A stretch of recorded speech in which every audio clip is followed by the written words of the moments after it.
Seems like you're having a decent conversation, but then I wouldn't get to anything I talk about. You know, it's all about me.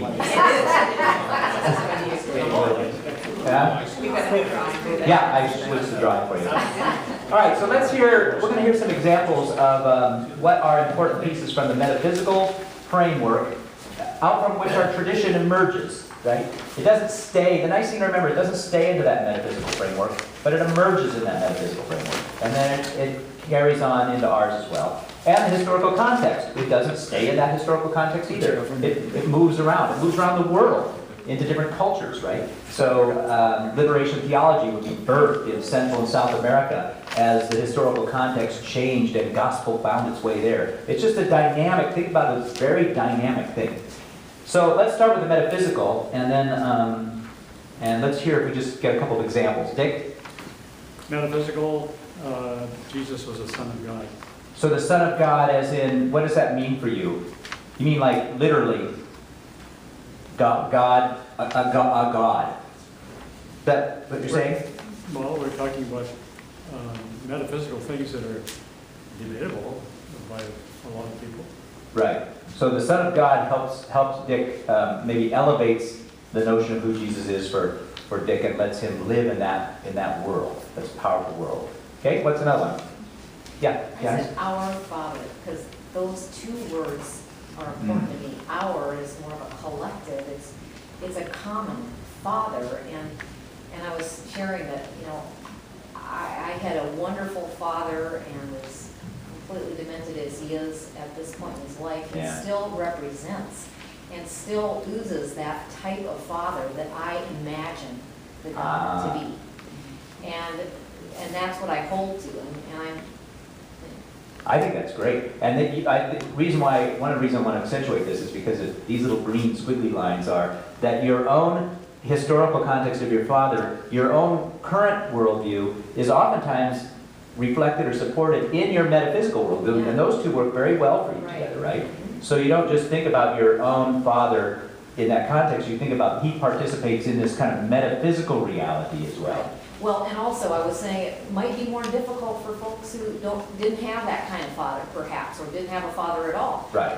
To hold to that kind of analogy or that feeling of what I feel. Yeah, exactly. If you had an abusive situation, you wouldn't probably maintain a metaphysic of father. I know my daughter, who's a women's studies, well, I think it's gender studies now, and she would never use male normative language to refer to the holy. It would just make her mad.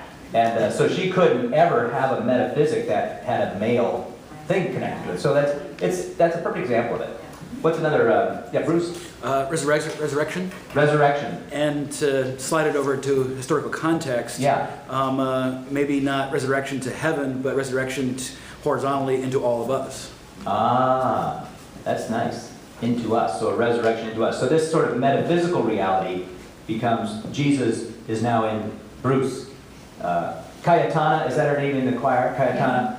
I ran into her at the farmer's market, and she asked me how it was going. I said, I'm so far behind that I'm sure Jesus isn't coming back because he wouldn't dare come back when I still have work on my desk.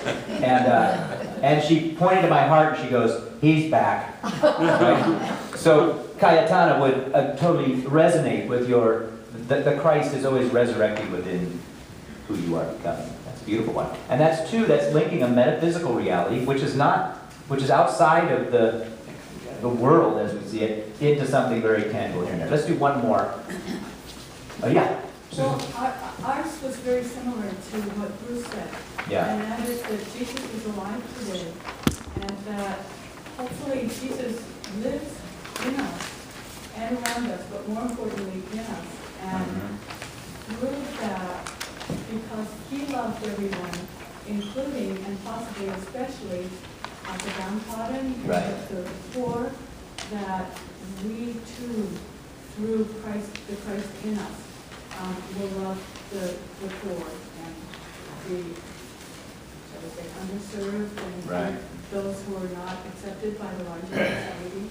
Yeah, that's a beautiful one. And you put together two things. One is the living Christ example, and then his historical context about, well, who did Jesus serve? What was his target group? And if that was Jesus' target group in his context, how do we transfer that target group into our work today? If you're going to call yourself Christian, then you're literally shaping a worldview out from this ancient metaphysic and that historical context and working it into your life today. You don't get an option of going, well, you can diversify, but if to say Christian is to say that as well. How about let's switch over to historical. Did you pick up something out of Jesus' historical context? Other than that one, who he serves is a great one. How about another one? Was there another one that we could add to that one? From somebody else got that? I just used that he did live here among us, so, and died. So he's not asking us to do something he hasn't experienced. Yeah. Yeah. So he was among us, maybe is a good, yeah, you're not asked to, I mean, in some traditions, maybe you're asked to rise above the human condition into sort of a mystical reality, but Jesus clearly, one of the nice things about Christianity is his feet were on the ground, and his life was embedded in the everyday stuff of everyday life. So it's not as if he's floating above the surface of the earth, he's grounded to the earth. And some of the early heresies, right, were about, oh no, Jesus was not human. He was really divine in a human shell maybe, but he could laugh while he was crucified because he wasn't that kind of a human like us. So the whole Gnostic movement was trying to separate his humanity from his divinity in a different direction.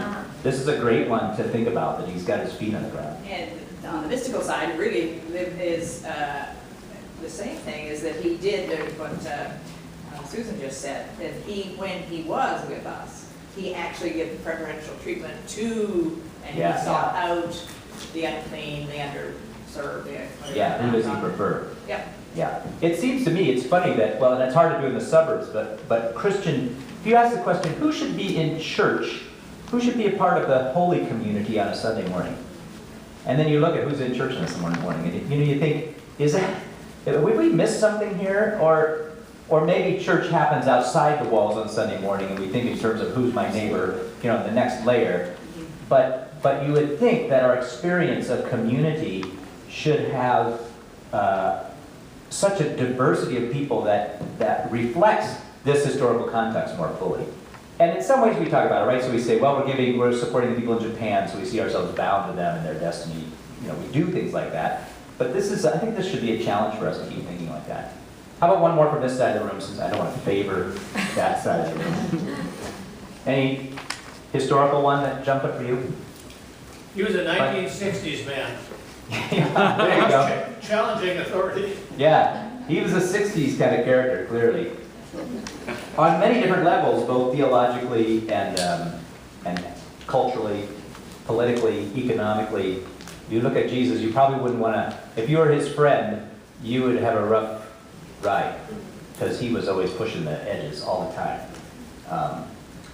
For me, the one thing that, because I really wrestle with this, because I really disconnected a lot of my own faith journey from the historical metaphysics. But the more I thought about it, and I was triggered by the conversation last week, the one general thing I thought about was, in their time, they saw the metaphysical world as favorably attuned to the plight of humanity.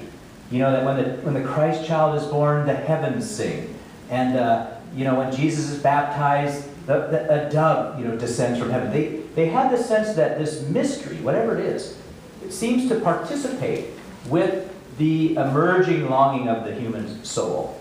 And that I could carry that with me, right? That heaven and nature sing, and the metaphysical world that I doesn't understand is, in some ways, aligned positively with the hope of humanity. And clearly that was the case of Jesus' metaphysics, right? That God is favorably attuned to the human situation. And then I picked up on the same one Susan did, that Jesus clearly is always working the system like a 60s character. I mean, that's clear to me.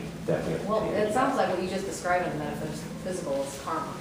Is what? It's karma in a way. I mean, yeah, maybe that's it. You're putting out that vibe of what Jesus put out. I mean, I don't know if it's what you pay attention to or what, but it just seems like, I mean, that's what I tell my kids. I said, I try to live my life as rightly as possible, and I feel like, some people say, wow, you had a lot of blessings or whatever, and I don't know if they're connected necessarily, but I kind of believe they are. Yeah, there it is. Yeah, you're connecting these two together. When you say, I kind of believe they are, that's the connection you're making, right?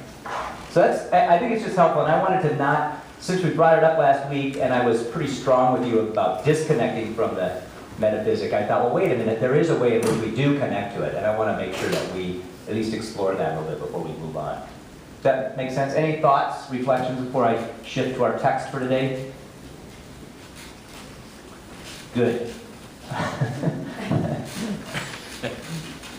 I did get sleep last night, though. That is good. So at least I'm not punchy. Okay, I got your handout. Let's shift now to the Corinthians handout. We're going to look a little bit at Paul and what I talked about last week. When we think about what does reconciliation look like, remember we talked about it as creating a particular balance in the world. That's what we think of in terms of reconciliation. So when we use the term reconciled in Christ, we think Christ has in the way in which he's both embraced us and lives in us, that Christ is bringing out this balance again. And with our issue on the GLBT group, we're thinking about what does it mean to live life in harmony with each other. So it's a harmonizing force. So Paul doesn't just talk about this harmonizing force, he actually has a strategy for how harmonization might work. And we need to understand that strategy. So to do that, let's take a look at these two texts for this morning, and then we'll jump into the, we'll just spend a couple minutes on this and then jump into what I like to call a manna economy. So let's start by reading together 1 Corinthians 9, and you'll see where I've underlined it. Let's read it through verse 20, because I think that gives us an example, right? What then is my reward? Just this, that in my proclamation I may make the gospel free of charge, so as not to make full use of my rights in the gospel. For though I am free with respect to all, I have made myself a slave to all, so that I might win more of them. To the Jew I became a Jew in order to win Jews. To those under the law I became as one under the law, though I myself am not under the law, so that I might win those under the law. All right. So what I want you to see Paul's strategy, and I talked a little bit about this last week, but I think it's important to revisit it, is Paul has an upside-down kind of worldview, in that Paul, who can live in a world that abides by the religious laws, because he clearly understands those, Paul, who probably could survive on his own because we know he was a tent maker, so he lived in the economic reality that could probably sustain him. But Paul chooses, however, to make himself what? Oh, you didn't answer it, but before I wrote it on the board. A slave. A slave. And a slave, you've got to understand, when he talks about a slave, it's not abstract, because we don't have too much slavery present in Contra Costa County. There probably is, to some degree. But the slave was at the very bottom of the social fabric of the day. So what Paul's saying, in a sense, is that in order to bring wholeness, I've got to be able to reach down and grab, where is that other parentheses in the world that I want to hold on to? You know, I might live in this side, but as I look at where I'm going to hang on to, I'm going to be willing to get all the way down to the bottom. And for Paul, he says, unless you can get down to the bottom, then you're not experiencing gospel. You know, you've got to get all the way to that place. And for Paul, he uses that imagery of slave, that he will become a slave to all. And then verse 23 is sort of I think, a powerful way to understand what does it mean if you're willing to live that life like that. Let's read just verse 23 together. I do it all for the sake of the gospel, so that I might share in its blessings. That phrase, share in its blessing, is, I think, a powerful phrase, in that what Paul sees is that to be blessed is to live into the blessing that's available to all. Now, you and I articulate blessing oftentimes as what sets us apart from being known, right? We look at Thanksgiving, right? We used to gather around and like food, more food that you could eat without throwing up, right? There's this copious amount of food, and we would say, we would look at the volume and we would say, aren't we blessed? As if